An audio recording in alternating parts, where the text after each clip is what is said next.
Bem-vindos à nossa aula de hoje. Hoje nós vamos falar sobre metodologias, conteúdos e avaliação. Quais serão os tópicos que nós iremos trabalhar nessa aula? Primeiro, nós vamos conhecer os principais conteúdos da disciplina de arte, assim como reconhecer a importância da interdisciplinaridade nas aulas de arte. Então, como nós vimos a questão da arte na escola. A arte na escola, ela tem sido muitas vezes deixada de lado, relegada, né, a espaços de finais de aula. E é isso que eu quero que vocês entendam. Eu sempre digo, e já falei em aulas anteriores, ninguém dá aquilo que não tem. Nós precisamos nos formarmos enquanto professores de arte para podermos trabalhar de forma com qualidade com os nossos alunos. E para que a gente possa trabalhar com qualidade, a gente precisa conhecer um pouquinho sobre isso. Então, quando eu penso em escola, o papel da arte é o quê? Trabalhar com a expressão do aluno, as diferentes formas de expressão. A expressão do corpo, a expressão da voz, a expressão do meu corpo, do meu gestual, assim como a expressão a partir dos elementos das artes visuais. E é isso que eu tenho que trabalhar com os meus alunos. Potencializar experiências para que eles possam desenvolver isso de uma maneira que atenda essa formação integral que nós tanto falamos no dia a dia, né, nos projetos políticos pedagógicos, na nossa formação de professores. Então, para eu formar um sujeito integral, perpassa também pela questão da arte. De acordo com as novas tendências para o ensino da arte, o ensino hoje, ele produz condições para que se estabelecesse um quadro conceitual firmemente fundamentado no currículo das escolas. Antes a arte não tinha espaço para o currículo, no currículo, agora não.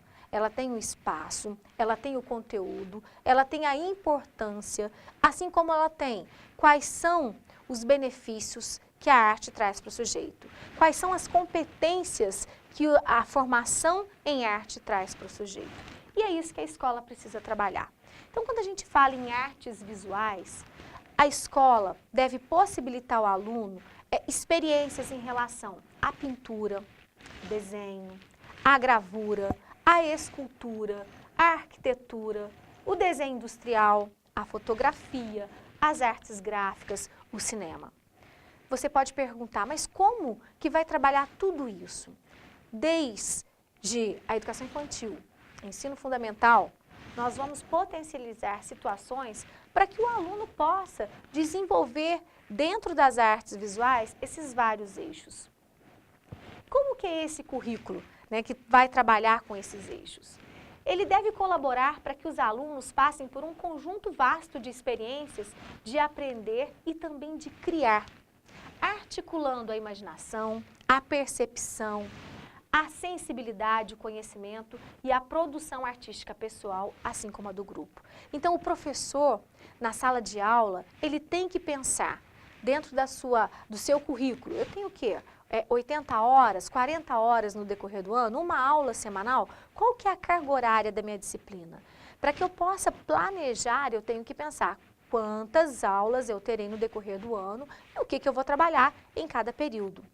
Porque eu tenho que possibilitar as experiências para o meu aluno de todos esses eixos que eu falei para vocês. Além da arte, da dança, além da música e além da questão das artes cênicas. Então, a escola ela tem que possibilitar situações para que o aluno possa desenvolver, né, ficar atento em perceber as formas visuais, perceber os pontos, as linhas. E isso tudo implica que o aluno deva trabalhar com as relações entre os elementos que vão compor essas artes, esses que eu acabei de dizer para vocês, né? O desenho, a gravura, a escultura, o cinema. Hoje nós temos aí, por exemplo, o celular, que é um elemento indiscutivelmente interessante para poder fazer filme com os alunos. Fazer filme, olha, vamos estudar um determinado, a vida das formigas. Nada impede que eu vá trabalhar com os meus alunos fazendo um filme e depois ir para o laboratório editar esse filme com os meus alunos. E isso faz parte da arte, da formação em arte. Eu preciso trabalhar com a linha, o ponto, o plano, o movimento, a cor, a luz e o ritmo. É claro que eu não vou ficar trabalhando conceitos, mas é perceber que eu tenho aqui um objeto. Se a luz está batendo nele, ele vai ficar mais claro. Se ele está com a parte de baixo, tem sombra, vai ficar mais escuro. Então é isso que a escola tem que possibilitar ao aluno. Situações que ele perceba esse movimento, né, da luz, da cor, do ponto à sua volta. E principalmente, o professor precisa atentar para que as articulações desses elementos, das imagens, que vão dar origem à configuração de códigos que irão se transformar ao longo dos tempos. Então, é só quando eu começo a trabalhar com isso que o meu aluno vai fazer uma relação significado ao significante e mais tarde ele começa a compreender esse universo de ponto, de luz, de cor e tudo mais. Então, olha, como que eu vou trabalhar? Eu vou usar as metodologias ativas para trabalhar o desenho, a pintura, a escultura, a gravura, a fotografia e o cinema. Nós já dissemos em aulas anteriores que a importância da metodologia ativa, o sujeito ser o protagonista do processo. Então, é fazer com que o aluno coloque a mão na massa. E a dança? A dança, gente, ela é muito deixada de lado. Quase sempre a dança na escola ela é trabalhada em festas. Vai chegando festa junina, você coloca o aluno para dançar. No final de um período, de um bimestre, você coloca o aluno para dançar. Né, trabalha coreografias. Mas não é só isso. A dança é a arte de movimentar expressivamente o corpo, seguindo movimentos ritmados, em geral ao som de uma música. Então, quando eu falo em dança, é reconhecer o movimento do próprio corpo, é perceber o corpo no espaço, né, e usar esse espaço de uma maneira adequada. Então, a dança, ela sempre esteve muito ligada à cultura humana. Então, desde a pré-história, os homens já movimentavam o corpo ao ritmos de sons. E ela envolve atividades corporais e os movimentos, né? Movimentos fortes, movimentos simétricos ou assimétricos, movimentos leves, movimentos dentro de um ritmo. Então, é isso que nós vamos fazer com que o nosso aluno trabalhe. Então, na dança, um dos objetivos da escola é justamente a compreensão da estrutura e do funcionamento corporal, assim como a investigação do movimento do ser humano. É conhecer como que eu faço o movimento, né? Como que eu equilibro o movimento da parte do tronco com a parte dos quadris, como que eu articulo esses movimentos todos. E a escola, ela deve trabalhar a dança não tão somente em eventos, como eu disse, ou em datas comemorativas. Ela deve trabalhar a arte da dança cotidianamente, rotineiramente. Eu posso articular com as aulas de educação física. É importante que o aluno conheça o próprio corpo e os limites do corpo a partir do movimento da dança. E ela deve ampliar as percepções do aluno, por isso ela deve ser trabalhada de modo individual e também coletivo. Eu preciso apresentar para o meu aluno os diversos ritmos, trabalhar no momento o samba, o rock, trabalhar o jazz, eu preciso trabalhar o funk com os meus alunos. Quais são os movimentos que o corpo tem, articulando movimento ao ritmo de cada música. Então a escola tem que pensar situações sobre isso. Um outro conteúdo que a gente tem que estar trabalhando nessa unidade é a questão da música, né? Conhecer a diversidade cultural da música. O Brasil hoje tem infinito gêneros musicais, infinitos ritmos, e a escola é que vai possibilitar o aluno conhecer isso. Veja bem, se uma criança nunca teve acesso à música clássica, é lógico que ela não vai gostar de música clássica quando ela ouvir. Então, se a família está acostumada a ouvir as músicas do dia a dia que estão na mídia, se a escola não oportunizar a criança a conhecer a música clássica, ela nunca vai conhecer. Se não for na escola que ela vai conhecer a ópera, em nenhum outro lugar ela conhecerá. Então, a escola ela é espaço de ampliar as percepções do aluno, ampliar o universo cultural do aluno. Por isso, é importante dar acesso ao nosso aluno para que ele possa vivenciar.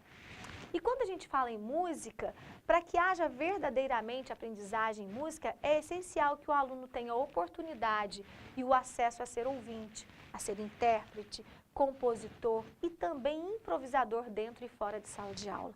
Então eu preciso primeiro fazer com que o meu aluno conheça a diversidade de gêneros musicais que tem na nossa cultura. Mas a escola tem que fazer com que o aluno, ele brinque com os sons. Na nosso guia de estudos, a gente fala bastante sobre isso. Como que eu vou trabalhar? Bom, primeiro, é importante desenvolver e despertar a sensibilidade do meu aluno.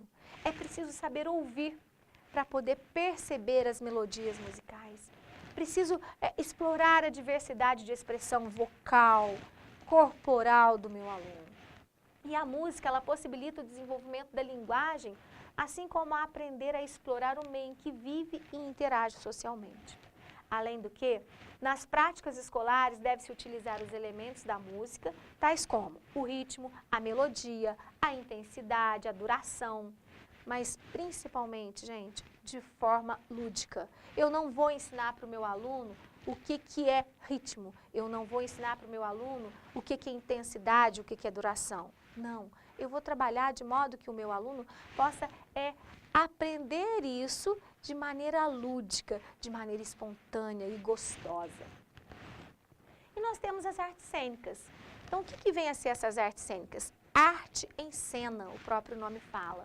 É uma forma de apresentar a arte no palco, né? Destinado a que o aluno represente, que ele cumpra um papel diante dos espectadores. E abrange o estudo e a prática de toda forma de expressão que necessita de uma representação. É o teatro, eu posso utilizar as artes cênicas também envolvidas com dança, né? Eu posso trabalhar com música, mas principalmente é a representação do espaço, do palco, a partir de um papel que o aluno vai assumir. E quando a gente fala em artes cênicas, ela se divide em 5 gêneros. Quais são eles? Trágico, dramático, cômico, musical e de dança. A escola precisa trabalhar um pouquinho, preocupar com cada um deles. Como que eu vou trabalhar teatro na escola?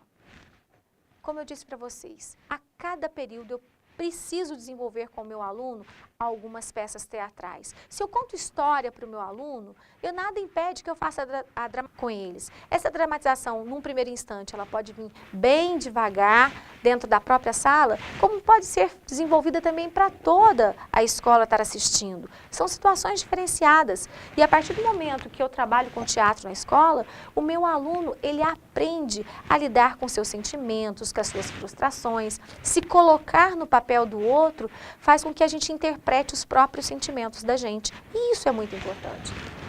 O teatro na escola, ele traz algumas vantagens. Por exemplo, o aluno aprende a improvisar, desenvolve a sua oralidade, a sua expressão corporal. Ele aprende a impostar a voz para que as pessoas possam ouvi-lo mais de longe. Ele aprende a entrosar com os demais atores da peça. Ele vai ampliar o seu vocabulário. Ele trabalha muito o lado emocional e aprende a lidar com as suas emoções, desenvolvendo até mesmo a produção da leitura e da escrita. Ele trabalha a cidadania, a religiosidade, a ética e, principalmente, estimula a imaginação e a organização do pensamento. Bom, gente, foi isso que a gente viu hoje. Nós vimos quais são os conteúdos de cada um dos eixos da arte, desde as artes visuais, da dança, da música e das artes cênicas. Faça a leitura do nosso guia de estudos e até a nossa próxima aula. Tchau, tchau!